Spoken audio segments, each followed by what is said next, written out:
इस देश में गजवाए हिंद, इस देश में इस्लामिक आतंकवाद का सोत्र जो जम्मू कश्मीर बन चुका था, जिस जम्मू कश्मीर के अंदर इस्लामिक आतंकवाद का आने का रास्ता था, जिसे कुछ लोग गजवाए हिंद भी कहते हैं, वो गजवाए हिंद एक हदीस का हिस्सा है कि जब तक भारत में इस्लामिक परचम नहीं फहराया जाता तब तक इस्लाम कंप्लीट नहीं होगा। यह कुछ लोगों की ख्वाहिश है। तो ये जो जम्मू कश्मीर था, मैं इसको दूसरे एंगल से देखता था। 35 पे हटेगी, 370 हटेगी, कुछ लोगों को नागरिकता मिल जाएगी, आप जमीन खरीदने चले जाएंगे, ये तो बड़ी कॉमन सी बात है, इससे कोई बहुत बड़ा फर्क पड़ने वाला नहीं था। मैं बार बार कह रहा था कि जिस जम्मू कश्मीर को 70 साल के अंदर आपने एक इस्लामिक स्टेट बनने दिया, एकमात्र राज्य है पूरे भारत में जहां मुसलमान मेजॉरिटी में है, लेकिन कमाल के मुसलमान है।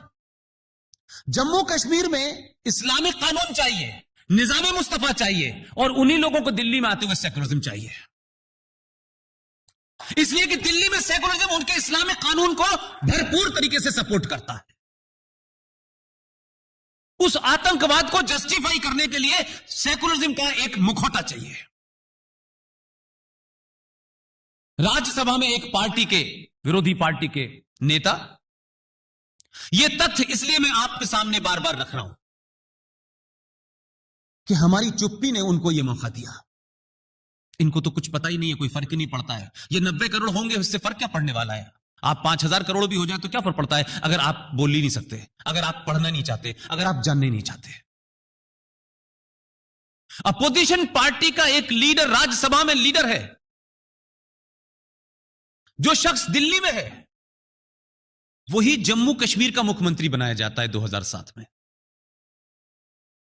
2007 में जम्मू कश्मीर के अंदर यह चर्चा हुई कि जम्मू कश्मीर में भी सेकुलरिज्म होना चाहिए, tooth and nail her party के लीडर ने। और एक साहब का नाम इसलिए लेना चाहता हूं कि इस आइडियोलॉजी का भी मुखौटा कुछ लोगों ने अपने एजेंडे के लिए ओढ़ रखा है। वो कश्मीर में है, कम्युनिस्ट पार्टी के एकमात्र लीडर हैं। उनको भी जम्मू कश्मीर में सेकुलरिज्म नहीं चाहिए था। नाम था यूसुफ तारागामी। और वही शख्स जो वहां मुख्यमंत्री बना, उसने 2007 में शरिया नाफिज कर दी, इंप्लीमेंट कर दी जम्मू के अंदर, जम्मू कश्मीर में। देश ने बोले ही नहीं कुछ।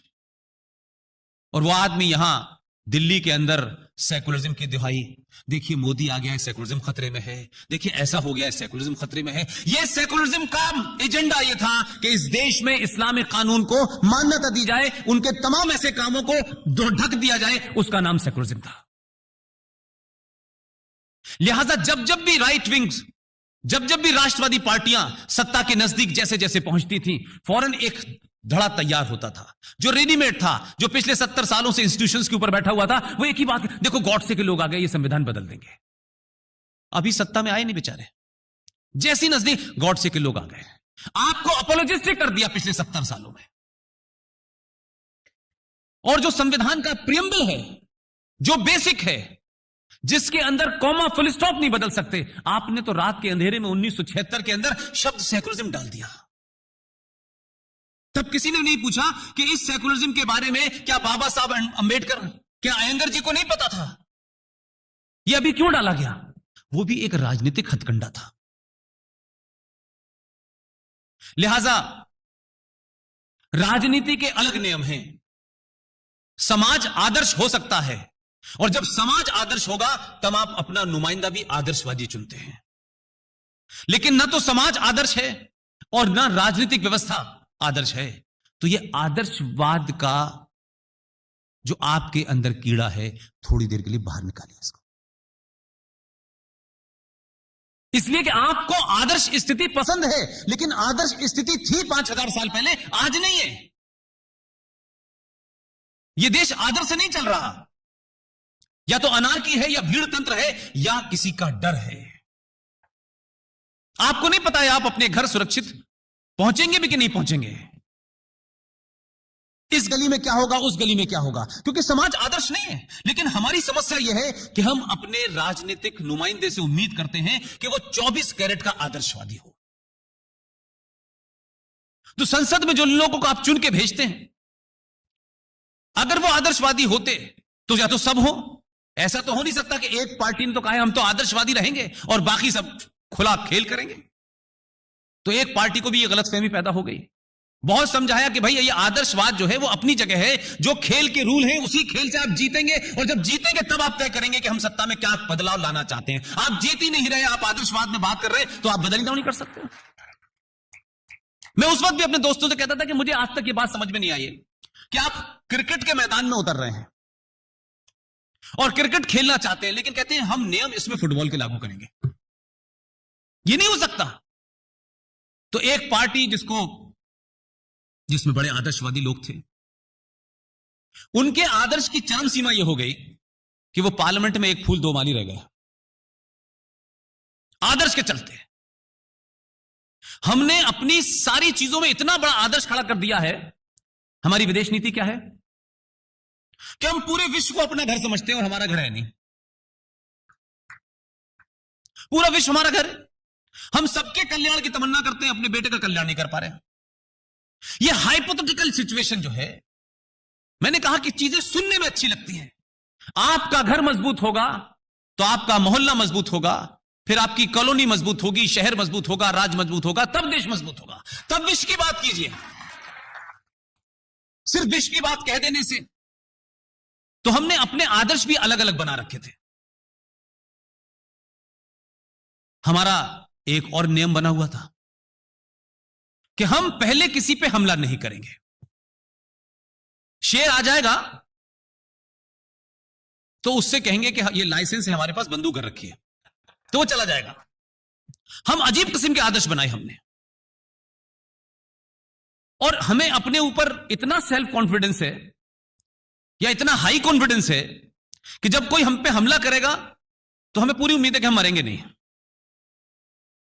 इसलिए हम पहले हमला नहीं करेंगे, जब वो हमला करेगा तब जवाब देंगे। और जवाब देने की पोजीशन में होंगे तब तो देंगे आप। लेकिन हम ये चला रहे थे। ये हमारी विदेश नीति का एक वाक्य था। क्योंकि थोड़ा बहुत हॉकी में खेला हूं, हमारा राष्ट्रीय खेल है हॉकी, और जब यह देश आजाद नहीं था तब ध्यानचंद ने किस किस को हराया। उस हॉकी का एक ही वाक्य है, एक ही उसकी लाइन है जिस पे वो पूरा खेल खड़ा हुआ है, attack is the best defence.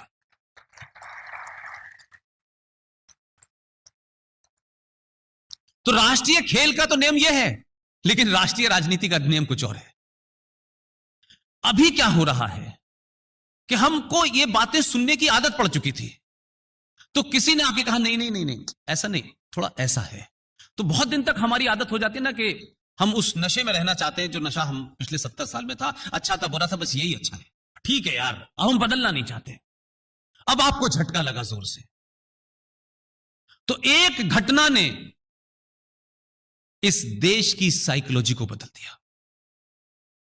जिस समाज को इंडिविजुअल बदलने की ताकत कभी आप सोच ही नहीं सकते थे, एक घटना मात्र ने पूरे देश की राजनीति को भी बदला है और साइकोलॉजी को भी बदला है। और क्योंकि आप बदले हैं इसलिए बालाकोट भी हो रहा है और उड़ी भी हो रहा है। और आप बदले हैं तो जो काम असंभव बताया जा रहा था, और बार बार वो आर.एस.एन. सिंह साहब बीच बीच में कहते हैं कि जैसे ही आप कश्मीर के बारे में बात करें तो इतनी बड़ी लॉबी आती थी, वो कहती थी नहीं नहीं नहीं आप नहीं जानते, बड़ी बारीकियां हैं इसमें, आप ऐसा करेंगे तो ये हो जाएगा। और वो ऐसे बताते थे यहां से यहां, यहां से यहां, जैसे सांप सीढ़ी में होता है। लेकिन मैं मजाक में ये बात कहता हूं कि ब्राजील की फुटबॉल टीम अगर मुंबई आ जाए और बोरीवली के लोगों से कहें हम आपसे एक मैच खेलना चाहते हैं, मेरा दावा है आप उसे 12 गोल से हरा देंगे। उसकी वजह क्या है कि वो वर्ल्ड चैंपियन है, उसके कुछ नियम हैं, वो उन्हीं से खेलेगी। आपका कोई नियम नहीं है, आप टांगों के नीचे से भी चले जाएंगे, ऊपर से भी चले जाएंगे, कुछ भी कर देंगे, 12 गोल से वो हार जाएगी। लिहाजा आपका नियम था, आपने 3 युद्ध लड़े, तीनों युद्ध में आपने इनिशिएटिव नहीं लिया, इनिशिएटिव ही नहीं लिया आपने। उन्होंने हमला किया, हम फिर वापस उनको घर तक छोड़ के आए। लेकिन अभी आपने कोई हमला नहीं किया है। आपने अपने घर के एक राज्य के किचन में गैस सिलेंडर कहां रखना है और दूध का बर्तन कहां रखना है, यह खुद तय कर लिया है। इतना भर आपने किया है। और अभी शुरू में किसी ने कहा कि कश्मीर भारत का अभिन्न अंग है। मेरे भाइयों, मेरे बुजुर्गों, हम जब भी कोई सार्वजनिक स्थल पे हो, कम से कम हम क्या कहने जा रहे हैं, उसके फिलॉसफिकल मीनिंग क्या है, उसके पॉलिटिकल मीनिंग क्या है, उसका अंत क्या है, बगैर इसके सोचे ना कहें। 6 अगस्त 2019 से पहले आप मुझे बताएं कि भारत का विदेश मंत्री, भारत का प्रधानमंत्री, जितने भी यूएनओ जाते थे, बाहर जाते थे, जब भी कश्मीर की बात होती थी, हर आदमी चिल्ला चिल्ला के कहता था कश्मीर भारत का अभिन्न अंग है। मैं उनसे उस वक्त भी कहता था कि ये नैरेटिव आपने बनाया क्यों है, मुझे नहीं पता। 10 साल हो गए मुझे इस बात को कहते हुए कि क्या कोई अपने बेटे बेटी को सुबह सुबह 4 बजे बिस्तर से उठाए और छत पे ले जाके मोहल्ले वालों से कहो ये बेटी मेरा अभिन्न अंग है, ये मेरा बेटी अभिन्न अंग है। कोई पूछ रहा है आपसे? भाई क्यों बता रहे हैं? इस बताने में लगता था कि नहीं कुछ गड़बड़ है। जो है वो है, उसको बताना क्यों है? लेकिन अब जब आप ही को डाउट था तो दुनिया को भी डाउट था। जब आपका डाउट खत्म हुआ तो दुनिया ने कहना शुरू कर दिया ये इनका मामला है, तुम्हारा मामला नहीं है जो किया है।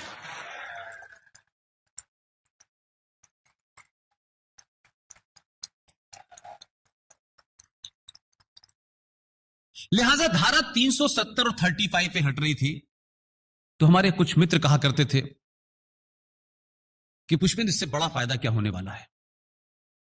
मैंने कहा इससे कोई बहुत बड़ा फायदा नहीं होने वाला, लेकिन जो मेजर फायदा होगा देश को, उस राष्ट्र को,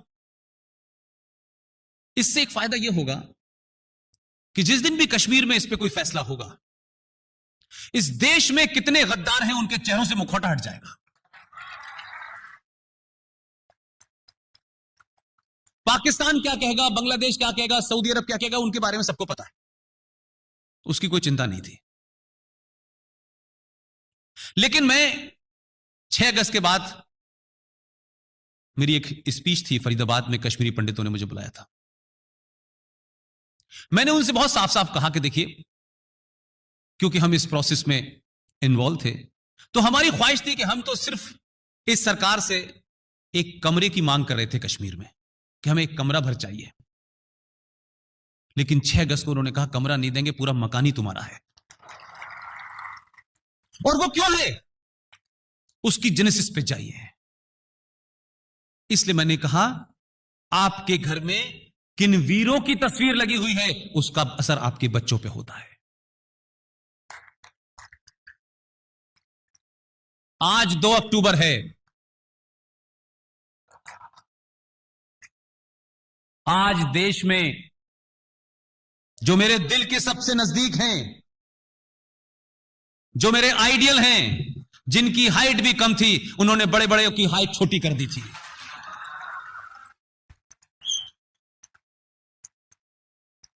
मैं लाल बहादुर शास्त्री को उनके जन्मदिन पर मुबारकबाद देना चाहता हूं।